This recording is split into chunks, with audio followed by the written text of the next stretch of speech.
మీరు చూస్తున్నది ఆంధ్రప్రదేశ్లో ఉన్న గుంటూరు మిర్చి యార్డ్. ఇక్కడ ప్రతిరోజు 3,500 టన్నులకు పైగా మిర్చి బిజినెస్ జరుగుతుంది. ఏషియాలోనే లార్జెస్ట్ మార్కెట్ ఇది. ఈ మార్కెట్లో జరిగే డిసిజన్స్ వల్ల రైతులు మాత్రమే కాకుండా చైనా, మెక్సికో, థాయిలాండ్, యూరోప్ లాంటి కంట్రీస్కి కూడా మిర్చి ప్రైజెస్ ఇంపాక్ట్ క్రియేట్ చేస్తుంది.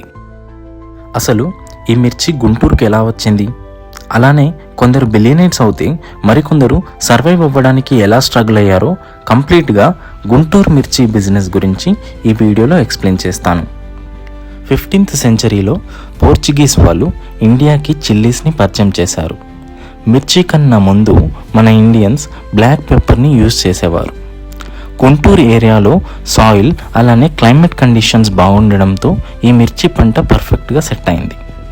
గుంటూరు ప్రాంతంలోని రైతులు ఎక్కువగా కారం అలానే ఎక్కువ రోజులు స్టోర్ అయ్యే మిర్చి మొక్కల నుండి సీడ్స్ని సెలెక్ట్ చేసి పండించడం స్టార్ట్ చేశారు. కొన్ని జనరేషన్స్ పాటు జరిగిన ఈ ప్రాసెస్తో గుంటూరు మిర్చి ఫేమస్ అయ్యింది. బ్రిటిష్ వాళ్ళు ఇండియాని రూల్ చేస్తున్న టైంలో మద్రాస్ ప్రెసిడెన్సీ గుంటూరుని ఒక మేజర్ అగ్రికల్చర్ సర్ప్లస్ ప్రాంతంగా గుర్తించింది. గుంటూరు నుండి మద్రాస్ పోర్ట్కి రైల్వే కనెక్టివిటీ ఉండడంతో ఇంటర్నేషనల్ మార్కెట్స్కి గుంటూరు మిర్చి చేరింది. దీంతో గుంటూరు మిర్చి సాధారణ పంట నుండి ఒక కమర్షియల్ పంటగా మారింది. వీడియోలో చూపిస్తున్న గుంటూరు సన్నం S4 అలానే తేజ వెరైటీస్కి వరల్డ్ మార్కెట్లో విపరీతమైన డిమాండ్ ఉంది.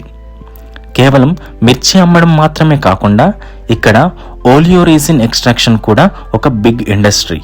అంటే మిర్చి నుండి ఆయిల్ తీసి కాస్మెటిక్స్, కెమికల్స్ ఇంకా మెడికల్ పర్పస్ కోసం ఎక్స్పోర్ట్ చేస్తారు. 2009లో గుంటూరు సన్నం అనే వెరైటీకి GI ట్యాగ్ వచ్చింది.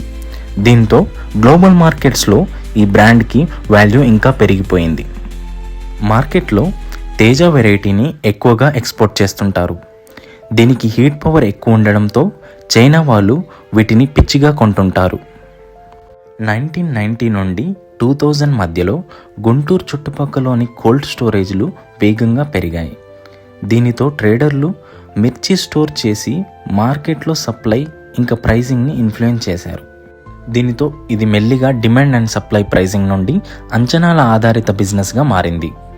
గుంటూరు చుట్టూ కొన్ని వందల కోల్డ్ స్టోరేజ్లు ఉంటాయి. ఇక్కడ మిర్చిని స్టోర్ చేసి మార్కెట్లో డిమాండ్ పెరిగినప్పుడు బయటకు తీస్తారు. ఈ సింగిల్ మూవ్తోనే కోట్ల రూపాయల ప్రాఫిట్ మార్జిన్ జనరేట్ అవుతుంది. ఇదే గుంటూరు బిలియనీర్స్ ఒక సీక్రెట్. ఇది బేస్ చేసుకొని గుంటూరు చిల్లీ ఒక కమోడిటీ మార్కెట్గా మారింది. ఇక్కడ బిజినెస్ ప్రతిరోజు 5 గంటలకి స్టార్ట్ అవుతుంది. రైతులు ఖమ్మం, ప్రకాశం అలానే కర్ణాటక నుండి లారీలలో మిర్చిని తెస్తారు. మిర్చి యొక్క ధరలు క్వింటాల్కి 15,000 నుండి 30,000 వరకు ఉంటుంది. ఒక్క రోజులో ఇక్కడ ట్రేడ్ వాల్యూ కొన్ని 100 కోట్లు క్రాస్ చేస్తుంది. మిర్చి బిజినెస్ అంటే స్టాక్ మార్కెట్ లాంటిది.